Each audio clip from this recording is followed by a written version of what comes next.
yet you have a meditation room. It has a heart math sensor that clips to your ear, and you do those things.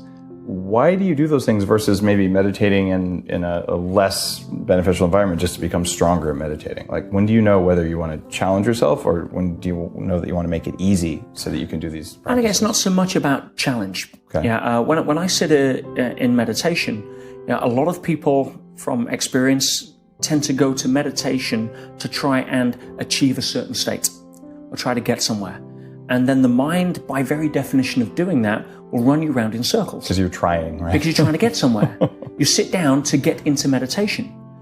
What if instead you actually sat down as if you've already arrived? A lot of people don't do that. They sit down and say, okay, now I'm going into meditation. Now I've got to get into a certain state, or come down into alpha or hopefully theta. Or now I've got to hit certain coherence levels. And so the game has begun. You're chasing that rabbit, as I say, to try and get somewhere. Whereas if you sit down as if you've already arrived, and then the biofeedback sensor is almost it is a lagging indicator. It shows you what you've done, not where you're going to, not what you're doing. Right. So it's a good way to keep check.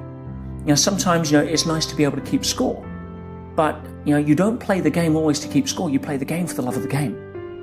Yep. The score tells you if you're improving or not, and that's fine.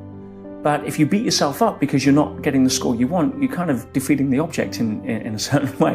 So if you can't sit down and do that without the stuff, then doing it with the stuff isn't really going to lead to a place where you can have practical benefit. So again, it's not about challenging myself. I can use that. I can use training wheels on a bike, but the joy of riding the bike anywhere is the joy of riding the bike.